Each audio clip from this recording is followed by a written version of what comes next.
welcome back to State of the Nation. Let's talk about the spate of kidnappings in the country. One huge arrest, the kidnapped kingpin, Evans, who made billions of naira from his act.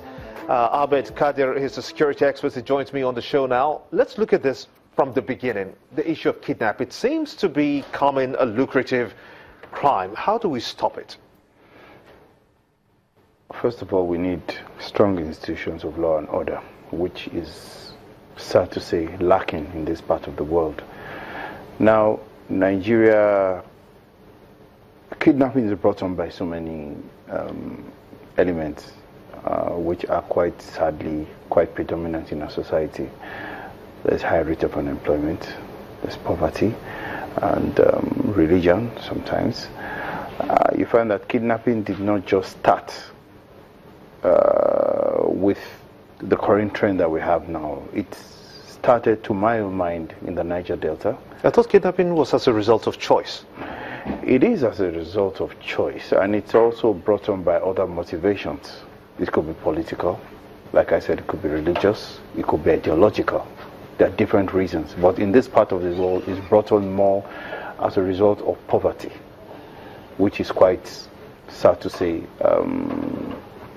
widespread in our society. With the high rate of unemployment now, you find that people now turn to crime as a source of income, which is what we've seen in the recent kingpin kidnapper that was brought to justice, Evans. So you find that there are likes of him who are replicated across the board. And how do we stop it? We need strong institutions of law and order. We need more preemptive action rather than this fire brigade approach we put to. Which is? Which has to do with getting a database of people who are more prone into committing such crimes. The law enforcement agents already know who most likely will commit such crimes. And with such a database, you are able to have more intelligence in preempting what could happen, enforcing security measures in facilities such as schools, primary, secondary, universities, creating more security awareness amongst individuals. Most Nigerians tend to be ignorant. When you stand at the bus stop and listen to people talk, you realize that there's an overwhelming element of ignorance amongst people. What is the government doing in educating the public about security awareness? Security is everybody's business, but most people do not understand that fact. They believe it's just left to the police and the armed forces to carry out. So the government as a start should educate the people in terms of security. That way we begin to create more awareness and bring an end to this scourge that's overtaking us. That's a quick fix approach. Okay, let's look at that. We do have this situation where a ransom has been paid by, with respect to the 6 students that were kidnapped. Up till this time, the students have not been released.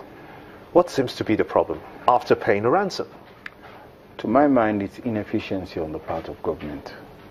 If we had an efficient system, I believe it will not come to this. They're calling the bluff of the government because they feel that nothing will really come of it, even if they hold on to the children and decide to increase the amount of ransom they're demanding. So it still comes back to the weak law and enforcement system we have in this country. So they're simply calling the government's bluff, to my mind. We do have another situation. The Kaduna-Abuja Expressway, just was it earlier in the week, we had the police come out to say that yes, we're going to set up response spots along that road to curb the increase in kidnappings that's happening there. But just today, just this evening, we've had another 6 people kidnapped along that very road that the police say that they are mounting checkpoints. So what seems to be the problem? What does that tell you again? It just goes to show you that nothing was done after that statement was made. Nothing was done. If something was done, then this embarrassing act would not take place. Okay, let's assume that it's put in place, will it be sustained? Nothing is sustained in this country. So why would this be the beginning of such a culture? Can the police, for instance, because I know that that expressway is several kilometers long, and as a matter of fact, you have to travel on that road. You'll be traveling for up to an hour before you from Abuja to Kaduna.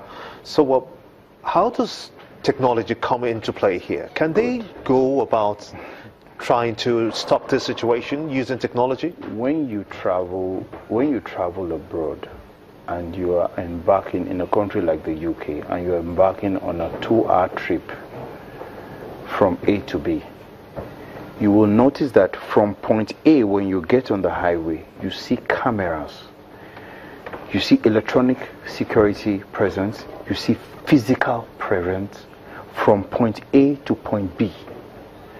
Now, between Lagos and Benin, how many cameras do you see? There are no cameras, none exist. You have pockets of policemen sitting in their pickups, looking for people who do not have driver's licenses, vehicle registration. That's all they look at. So, but there's not one security camera between Lagos and Benin, or between Lagos and Ibadan, or between any points of destination in this country. None exists. So how do we begin to think about deploying them? That's left for the government to decide. If the government decides to say, all right, all federal roads, we have to set up, I have always had this imagination of setting up sub-command centers along highways that monitor these cameras. Then we have a lighting system to illuminate all highways at night, so that I can drive from here to Benin without even remembering to turn on my light. I'm not encouraging people to do that, but it has to be that good. Well, we have a correction to make an impression that we just made. We have an update. It was not actually 6 people kidnapped, but 6 kidnappers arrested along that very road. So that means there's some progress that's been made by the Nigerian police force. I still do not have much faith in that.